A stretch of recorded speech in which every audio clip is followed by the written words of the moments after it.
Hey y'all, my name is Susan Sparks and I'm the senior pastor here at Madison Avenue Baptist Church in New York City. We are a diverse community brought together by faith. We hope that you enjoy our service today.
You know, I'm going to be honest with you guys, this is really hard.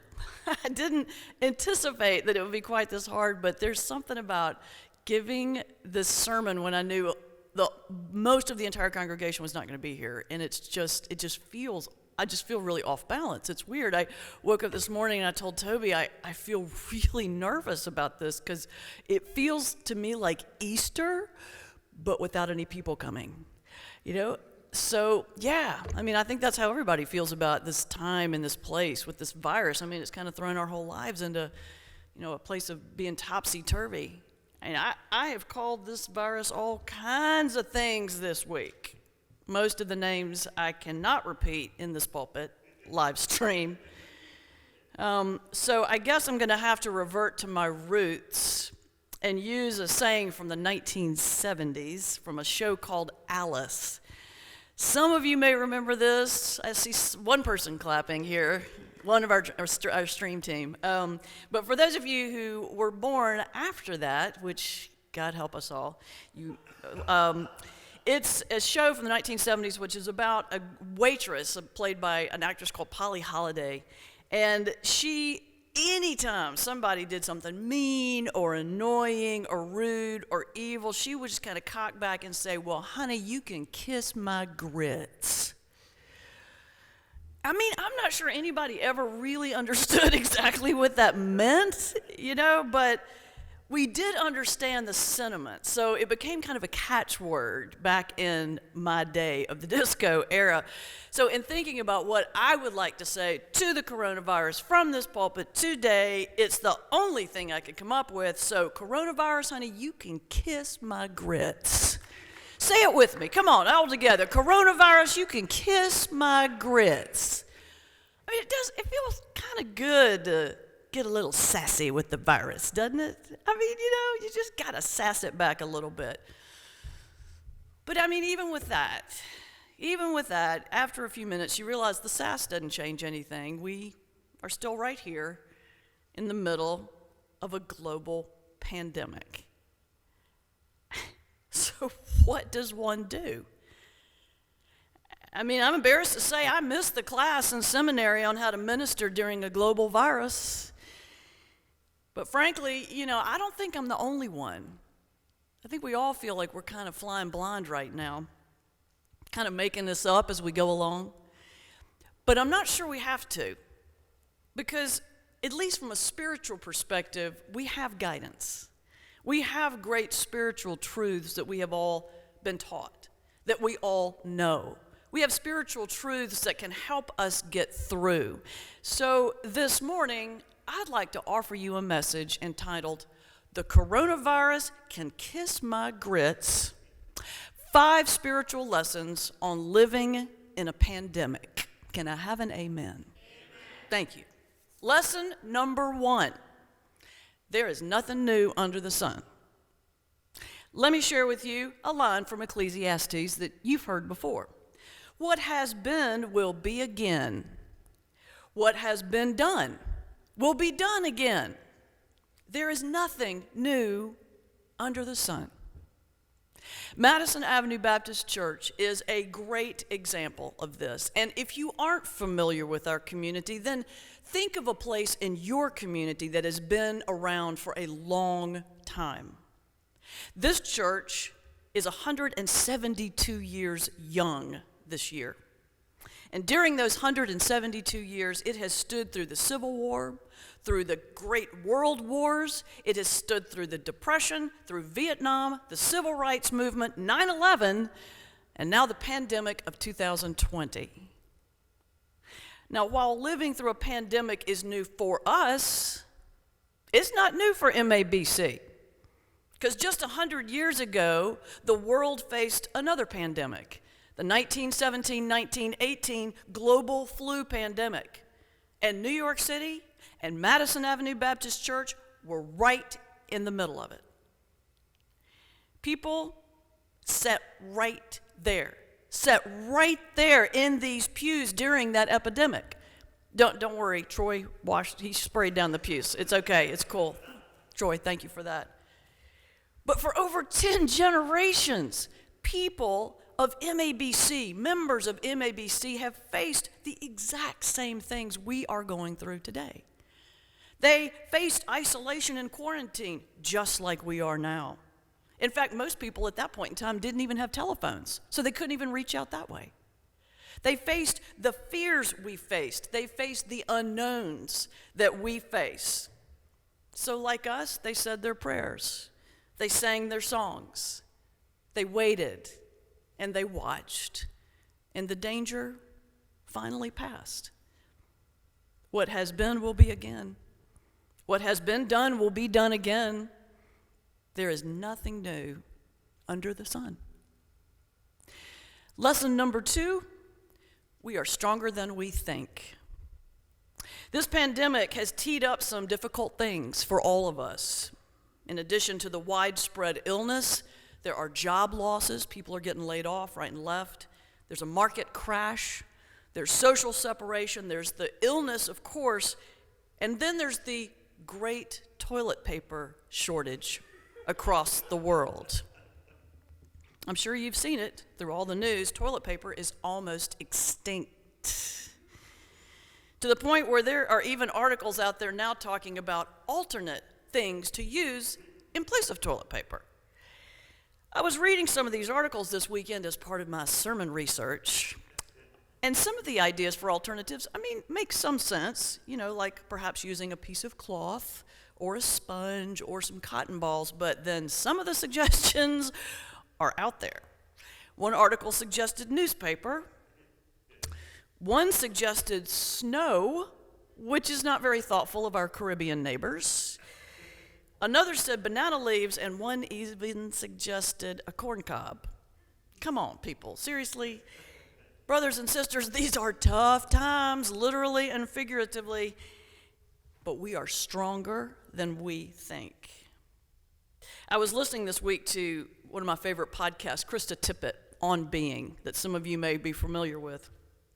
And on that episode, she interviewed a pioneer in the science world, in the astronomy world, specifically a woman named Dr. Jill Tarter, who was talking about the criteria they use for determining if life exists outside of Earth. And she explained that early in her studies, when she was in college, there were certain environments that scientists believed were unable to support life.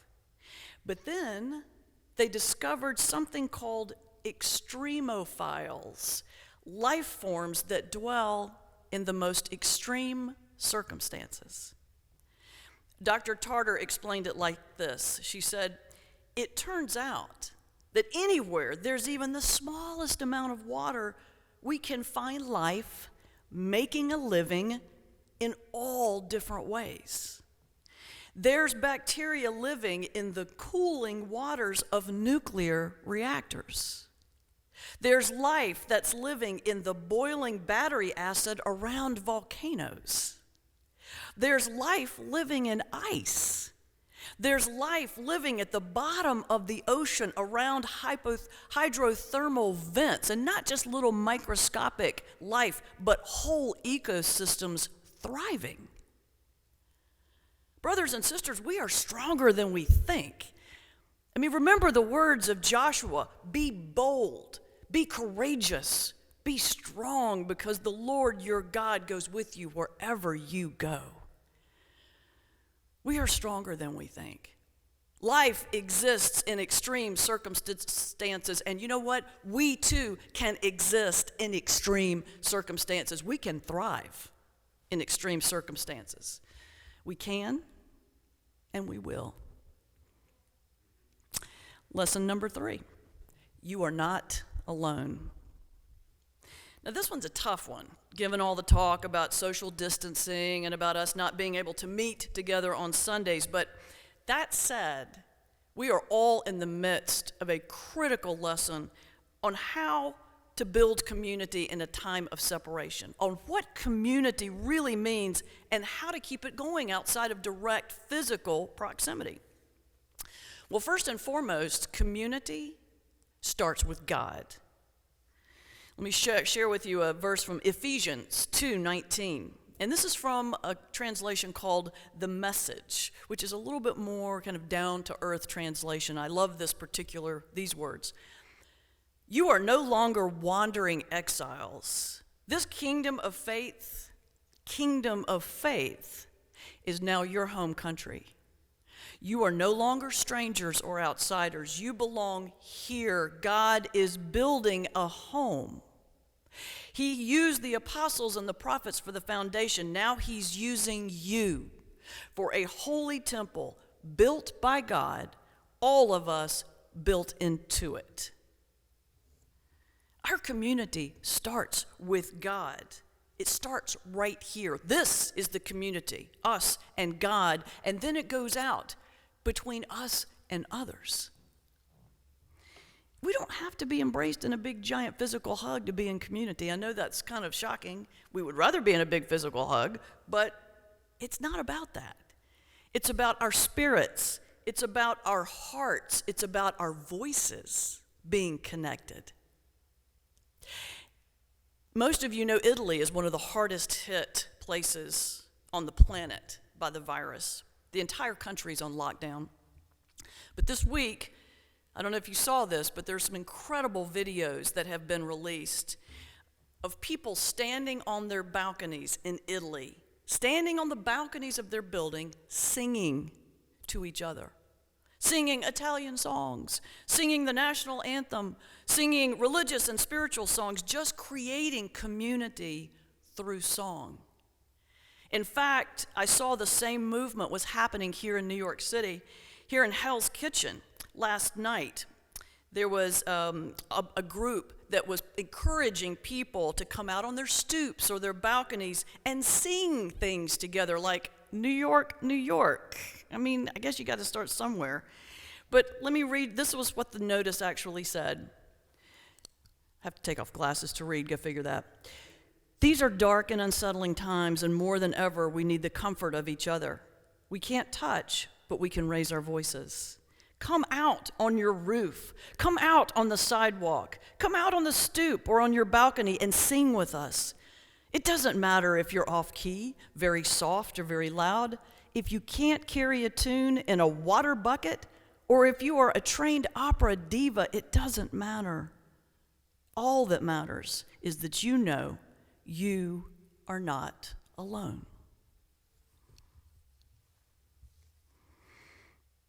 Lesson number 4, love your neighbor, no exceptions. The book of Colossians 3:12 has some beautiful language about being kind to one another. It says this, therefore, as God's chosen people, holy and dearly loved, clothe yourself with compassion, kindness, humility, gentleness, and patience. Unfortunately, some people on this earth believe that Colossians actually says, therefore, as God's chosen people, holy and dearly beloved, clothe yourself with compassion, kindness, humility, gentleness, and patience, unless you are in a pandemic and shopping at Fairway. All bets are off at that point. I'm sure you've been through this. Everybody here has been through this. Toby and I made a trek on Friday morning to Fairway. It opened at 8 a.m. We were going to be there, when it opened. We got there at like 8:05. I kid you not, and I know, y'all know I exaggerate. Toby, you can tell people this is the truth. The line at 8:05 when we walked in there, the line to pay was like 300 deep. Just stuff coming off shelves right and left. So Toby got the basket, got in line. I start going and running around buying stuff. People were crazy. Yelling stuff. People were pulling things off. They were being really rude to people, pushing and shoving. Tempers were flaring. Many of the counters were empty, as you've seen. And much of the meat section was picked over, so I went to the butcher counter to ask what they might have. I got in line behind 7 people who were just rude and pushy and asking what did he have and what they could get. And by the time I got to him, he was so beaten up, you could tell, that I couldn't help but just say, are you okay? And do you know, tears started rolling down his face? And he said, no, I'm not. But it makes me feel better that somebody asked. I mean, we got in this conversation about what it had been for him in the last week, 14-hour shifts and no breaks and not enough food and people taking their fears and their frustrations out on him. And right in the middle of this really deep conversation I was having with them, a woman busts up and yells, do you have any pastrami? At which point, both of us turned at the same time and went, no! Brothers and sisters, love your neighbors. No exceptions. This commandment doesn't have time limits or restrictions on circumstances. Of all the times we need to be kind to each other, it's now. Of all the times we need to be kind to our families, to our friends, to our community, to the strangers, it's now. So clothe yourself with compassion and kindness and humility and gentleness and patience, even in a pandemic, while shopping at Fairway. Lastly, lesson number 5, hydrate, hydrate, hydrate. We have all been reading about the pandemic. The articles saying, make sure you drink enough water, make sure you hydrate, and they are right for literal water, but more so for spiritual water. You heard our scripture read by Toby today. It's the famous story about the woman at the well where Jesus asks her for water, and she's surprised because Jesus is talking to her, a Samaritan. And in the conversation, Jesus tells her that while he asks her for literal water, he offers the gift of living water. Jesus says, everyone who drinks this water will be thirsty again, but whosoever drinks the water I give them will never thirst. Brothers and sisters, in the midst of this crisis, we need to hydrate physically, but even more so spiritually. I want to leave you with an example of this kind of power of hydration from a sermon that was actually delivered right here in this pulpit on the opening of our new Gothic cathedral in Madison Avenue in 1877. I found this in the New York Times archives. And let me just share, this is the description of the opening of the church. It's wonderful. On Friday, December 30th, 1877, A.J. Gordon gave the inaugural sermon for the newly opened Madison Avenue Baptist Church in New York City. It was then one of the most beautiful churches in America. Architecturally rich in that its superbly crafted brickwork achieved a rare, inspiring harmony of Italian and Gothic design. Its stained glass windows, rendered in vibrant colors of azure, crimson, and gold, were highly reminiscent of pre-Raphael paintings. Among churches of this era, Madison Avenue Baptist Church was something very like a cathedral in the heart of the city. Beautiful. And the Times goes on to describe the sermon itself, which was about accessing God's peace. And the Times said this: "This was the heart of Gordon's message. The one thing each of us needs is peace with God. No other thing is more to be desired. That peace," he said, "may be yours now, at this very hour, if you will only accept it. It is yours if by the simplest exercise of faith you will receive it." Brothers and sisters, we have to hydrate literally, but most importantly, we need to hydrate every day with the living water of God. We're in a crisis. There's no doubt about that. But crisis or not, we will get through. This is not new.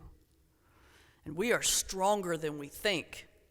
We are not alone. And we have the capacity to care for each other. And most of all, we have the gift of living water, spiritual renewal that we can access every day of the year at any time, even in the midst of the most terrifying crisis. So the coronavirus, it can kiss my grits. We are bold, we are courageous, and together we are invincible. So far and wide across the globe, together let the voices of the people from Wuhan to Worcester, from Milan to Melbourne, ring together in song and prayer and hope. And as we sing, may we remember the words of the mystic Julian of Norwich, who herself lived through a pandemic in the 14th century. Let the voices of the people across the globe sing together her indelible words. All shall be well. All shall be well. All manner of things shall be well. Oh, let all who thirst, let them come to the water, and let all who have nothing, let them come to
Thanks for joining us. Madison Avenue Baptist Church is located at 31st and Madison Avenue in New York City.